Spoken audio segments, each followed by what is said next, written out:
नमस्कार, आप देख रहे हैं सनराइज ब्रेकिंग न्यूज। मैं हूं आपके साथ किंग करुणेश। आइए झारखंड की खबरें जानते हैं। केंद्रीय मनोचिकित्सा संस्थान की स्थापना 17 मई 2018 में हुई थी। 210 एकड़ में फैले देश के इस पहले मनोचिकित्सा संस्थान में मरीज तो बढ़ गए, लेकिन वार्ड की अब भी कमी है। हालांकि इस संस्थान को स्थायी निदेशक जरूर मिल गया है। पदभार ग्रहण करते ही सीआईपी के निदेशक डॉक्टर वासुदेव ने अपनी प्राथमिकता गिनाते हुए कहा कि इस साल 500 बेडेड मल्टी स्टोरी बिल्डिंग का काम शुरू होने की संभावना है। झारखंड के लोहरदगा में मंगलवार को नक्सलियों के आईईडी ब्लास्ट में एक जवान शहीद हो गया था। घटना के एक दिन बाद बुधवार को डीजीपी नीरज सिन्हा घटनास्थल पर पहुंचे और घटनास्थल का मुआयना किया। वहीं घटनास्थल से ही डीजीपी ने नक्सलियों के खिलाफ अभियान तेज करने का निर्देश दिया और कहा कि नक्सलियों को करारा जवाब जरूर मिलेगा। कर्मचारी भविष्य निधि संगठन के ट्रस्टी बोर्ड की बैठक श्रीनगर में आगामी 4 मार्च को होगी। प्राप्त जानकारी के मुताबिक इस बैठक में चालू वित्तीय वर्ष के लिए भविष्य निधि खाता धारकों के ब्याज दर पर अंतिम रूप से निर्णय लिए जाने की संभावना है। ऐसी भी संभावना जताई जा रही है कि वर्तमान वित्तीय वर्ष के लिए ईपीएफओ ब्याज दरों में कमी हो सकती है। गढ़वा समाहरणालय में टेंडर डालने के क्रम में घमासान होने की जानकारी मिली। झारखंड मुक्ति मोर्चा के कार्यकर्ताओं पर मारपीट करने और जान से मारने की धमकी देने का आरोप लगाया गया है। साथ ही मोबाइल और टेंडर का पेपर लूटे जाने की शिकायत दर्ज कराई गई है, जिसमें टी शर्ट फाड़ देने और गवाही देने वालों को भी धमकी देने की जानकारी दी गई है। झारखंड लोक सेवा आयोग की वेबसाइट नहीं खुल रही है। पिछले 2 दिनों से यह बंद पड़ी है। इसकी वेबसाइट www.jpsc.gov.in क्रैश हो गई है। यह स्थिति तब है जब 15 फरवरी से सिविल सेवा परीक्षा के लिए ऑनलाइन आवेदन किया जाना है। आवेदन करने की अंतिम तिथि 15 मार्च तक तय की गई है। परीक्षा के लिए शुल्क भुगतान की अंतिम तिथि 16 मार्च 2021 तक रखी गई है। बता दें कि जेपीएससी द्वारा जारी हेल्पलाइन नंबर पर भी किसी प्रकार से संपर्क नहीं हो पा रहा है।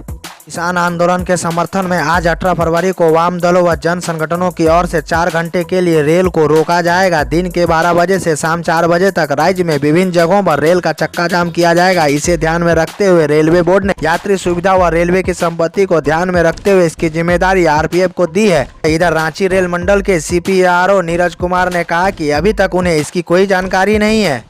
सरायकेला जिला अंतर्गत चांडिल प्रखंड के रामगढ़ गांव में आदिवासी भूमिज मुंडा समाज आसनवनी के द्वारा उत्क्रमित मध्य विद्यालय रामगढ़ स्कूल प्रांगण में स्वतंत्रता सेनानी एवं चौहान विद्रोह के महानायक रघुनाथ सिंह का 226वां जन्म दिवस उनकी तस्वीर पर माल्यार्पण एवं श्रद्धांजलि देकर सादगीपूर्ण तरीके से मनाया गया। साथ ही रविंद्रनाथ सिंह के द्वारा भारतीय स्वतंत्रता संग्राम में किए गए चौहान विद्रोह का व्याख्यान किया गया। सरायकेला जिला अंतर्गत चांडिल अनुमंडल के हारोडी धातकीडी में 110 वर्ष पूर्व से वसंत पंचमी के पवित्र अवसर पर सरस्वती पूजा का आयोजन किया गया है। इसके साथ ही 18 फरवरी से विशाल सांस्कृतिक मेला का भी आयोजन किया जा रहा है। यह मेला 4 राज्य झारखंड, पश्चिमी बंगाल, बिहार और उड़ीसा में प्रसिद्ध है। इस साल विधि पूर्वक पूजा के साथ ही 7 दिवसीय रंगारंग सांस्कृतिक कार्यक्रम मुख्य आकर्षण का केंद्र होगा। यह कार्यक्रम 18 फरवरी से 7 दिन के लिए आयोजन किया जाएगा। अमरोहा उत्तर प्रदेश निवासी शबनम को फांसी के फंदे पर लटकाने की तैयारी शुरू हो चुकी है। मथुरा स्थित महिला फांसी घर में शबनम को फांसी दी जाएगी। हालांकि अभी फांसी की तिथि तय नहीं की गई है, लेकिन तैयारी जारी है। निर्भया हत्याकांड के आरोपियों को फांसी पर लटकाने वाले पवन जल्लाद 2 बार फांसी घर का निरीक्षण कर चुके हैं। आजाद भारत के इतिहास में यह पहला मौका होगा जब किसी महिला को फांसी दी जाएगी।